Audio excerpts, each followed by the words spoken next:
What's going on, everybody? John out here with you. It is a Thursday, April 18th, 2024. How's everybody doing out there today? It's time for Stanley Cup Playoffs 2024 capsules. We're going to start with the Eastern Conference today, do the Western Conference tomorrow, because Western Conference still has a few seedings and matchups to be determined here going into game 82. That's kind of how it was in the East, and that's where we'll start. I'm going to do things a little bit differently. Not in the sense of the way the format is. We're going to start on a different side of the conference bracket. We're going to go with the Metro here first.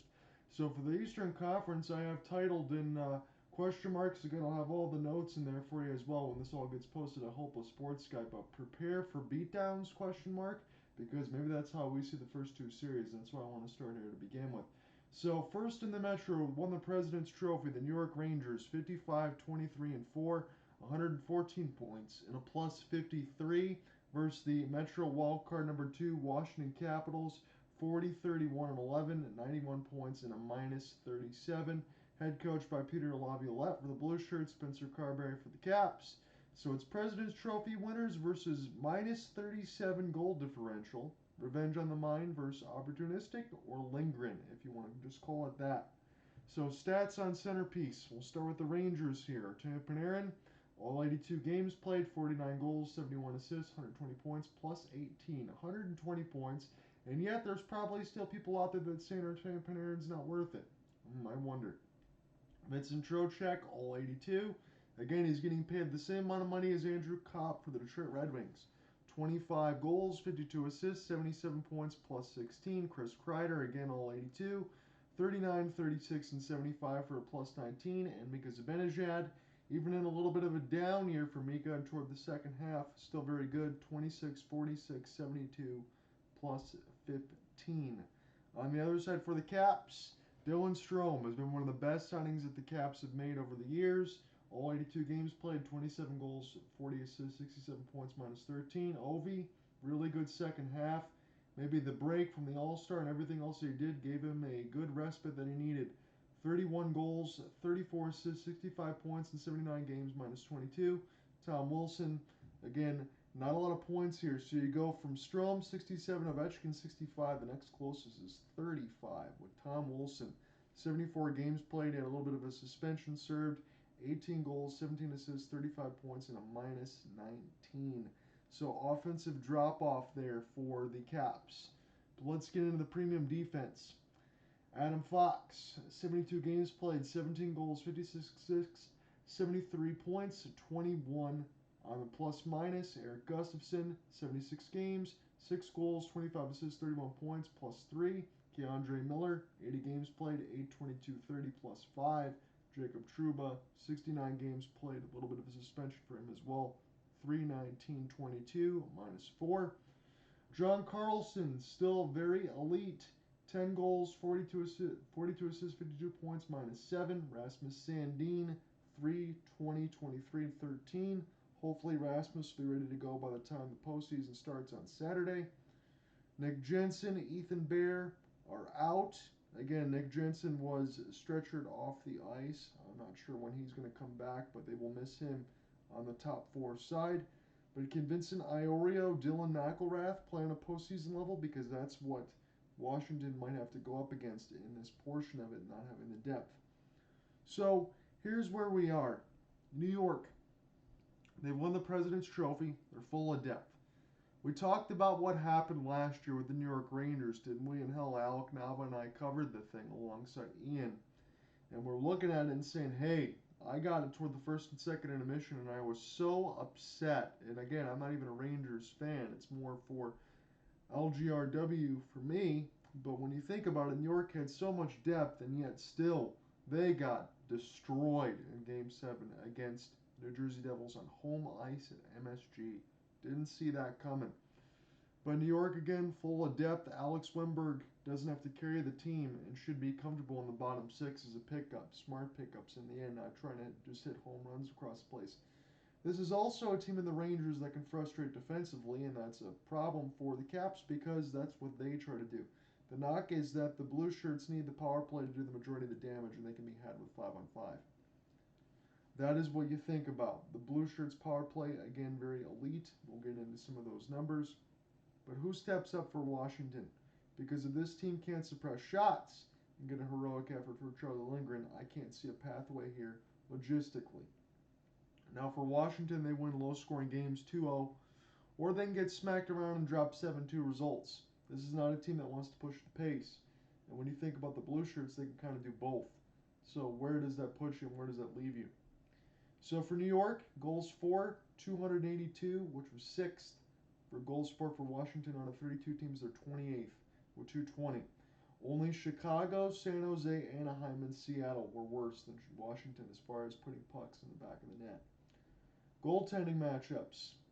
Igor Shesterkin for the Blue Shirts, 55 games played. He had a record of 36, 17, and 2, 258 goals against, a 912 save percentage, and 4 shutouts. His numbers really percolated after the All-Star break. So again, you look at some of that and say, Igor Shesterkin could be better. Well, he was better post-All-Star break. And Jonathan Quick, 27 games played, 18, 6, and 2 record, 262 goals against, 911 save percentage, and a couple of shutouts. Very good on the back end alongside that defense for the Rangers as well. For Washington, that's a one-man show for me, but for those that are not part of voting, and all that, I understand it, you probably would, if you did, not give an MVP vote for Charlie Lindgren. That doesn't mean that I wouldn't. I'd throw out a Vezina certificate there for Charlie Lindgren. You got to give him a couple passing votes because he was excellent. 50 games played, 25, 16, and 7, 267 goals against, 911 save percentage, and 6 shutouts for Charlie Lindgren. Keep in mind, Darcy Kemper, 33 games played, 13, 4, and 3, 331, 890, and a shutout, was the goaltender that they signed from the Colorado Avalanche after winning the Cup a couple seasons ago to make sure that the net was taken care of. Charlie Lindgren was the backup plan. Well, Charlie Lindgren is not just 1A, 1B. He's the franchise netminder right now for the Washington Caps, and he's all their hopes. And yes, he played the back-to-back games in which Washington had to win against Boston and Philadelphia, ended up getting a shutout in at least one of them, and then the one goal against before that. But he has been excellent. I know the numbers a little bit dipped comparison to maybe like a 280 instead of around a 240, but 267 all told. With a 25, 16, and 7 record with this team and still having 6 shutouts, that's exceptional work. And I can't believe he's not getting talked about more than I think he should. So of note, the interesting portion here for the Caps is this. The season series between the Rangers and the Caps was split 2-2. Washington even had a 6-0 shutout of the Rangers in that side of it. So this leads you to believe that this series should be close. And what I normally do here is I tell you who wins the series and give reasons for both. I'm still going to do that. But I'm going to be completely honest here. If I did not give my forthright answer, and my honest answer as I've done through the 3 years so far, this will be the 3rd year of doing these capsules between 24, 23, and 22, that if I didn't give an honest answer here between the Rangers and the Caps, I would burst into flames here as this is being recorded and uploaded to YouTube and Twitter, SpaceX, and everything else, and Hopeless Sports Guy. I would, if I wasn't honest. But let me still give reasons for both. So for the New York Rangers, I understand Peter Laviolette comes in there and replaces some of the situations with Gerard Gallant, gives them more of a defensive identity, which they really, really needed. And the Rangers percolated.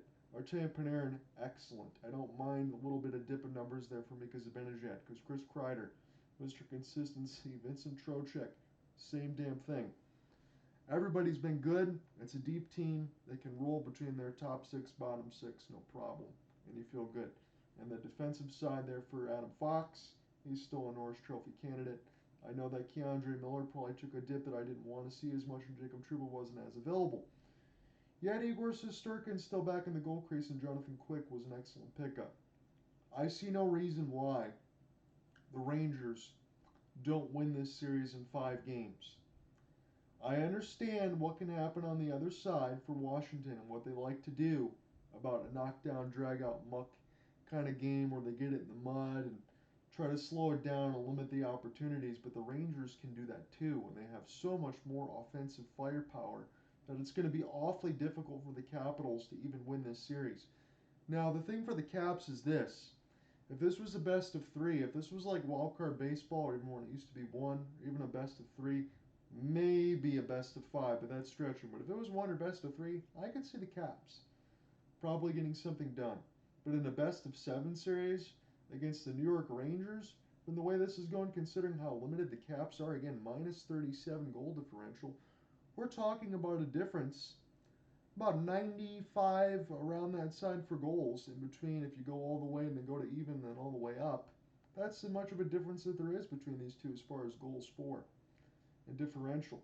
That's too much. In a 7-game series, I don't see it happening. At most, I will stretch Washington to 6, but I see a 5-game series here. I want to know, if you're a Washington Capitals fan, how do you really feel about it? Because do you honestly believe, as a die-hard Caps fan, and that's who I'm talking to right now, that you think that they're going to go ahead and beat the Rangers? Even as a die-hard, I want to know. You leave your comments in that comment box when it gets posted. But for Washington, I already told you. Spencer Carbery, I think he can get a Jack Adams. I understand how bad the record is for the Caps, but they're still, out of an 82-game season, they deserve to be here because they got there above the playoff line. They're able to play some great defense and muck it up when they needed to, and Charlie Lindgren has been nothing short of heroic. But for Washington, they'd have to be able to muck up every single one of these games 1-0, 2-1, 3-2 at most. Because if you get to a situation where Washington has 4 or 5 goals against them, they just don't win. Their winning percentage plummets to about the 17th percentile, and it's just not going to happen.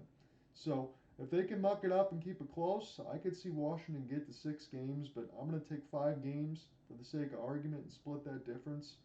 I don't see Washington winning this series, but you let me know how you feel about it. Game 1 is going to start Sunday, April 21st, 3 p.m. Eastern on ESPN, family of networks. And as always, again, I'm not going to mention Sportsnet and all of that. I'll carry that if I'm covering games solo, but it's going to be on ESPN, and then all the other sides will be on TBS.